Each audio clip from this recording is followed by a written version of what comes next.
dead ends.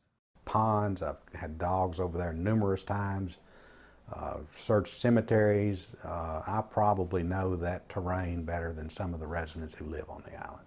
May 2005, Natalee Holloway's on a high school graduation trip to Aruba and disappears.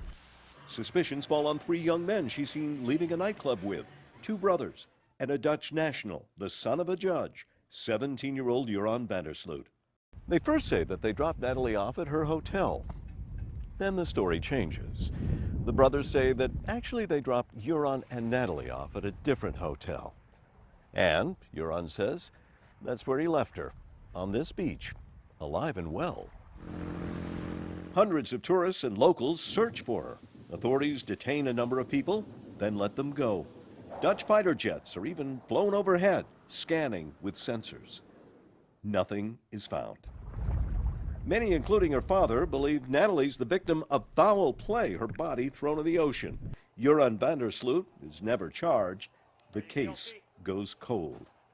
Then 3 years later, Dave Holloway gets a call from a mysterious man telling him she's on land and I know where her body is hidden.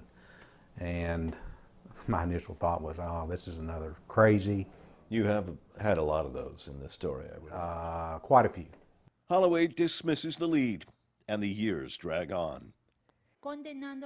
In 2010, Joran van der Sloot is arrested and eventually convicted of the murder of 21-year-old Stephanie Flores Ramirez in Peru, 5 years to the day Natalee Holloway vanished. To Holloway, it's more proof van der Sloot's responsible for his daughter's disappearance. But he's no closer to finding her. In 2012, a judge legally declares Natalee dead. Then in March, he gets a phone call from a Dutch journalist who tells him of an amazing lead, an eyewitness to his daughter's death. Did you know who he was referring to? I did not at the time. I said, well, who are you referring to? And he started bringing me up to date. And I said, well, that seems like that same guy who contacted me back in 2008. And just as in 2008, the witness says Natalee is buried on land.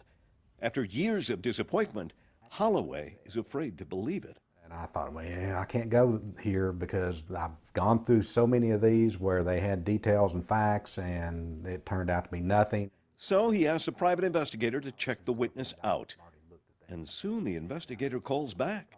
He said, hey, Dave, said, the guy passed this voice analysis test. And I thought, oh my gosh. I had the best time of my life.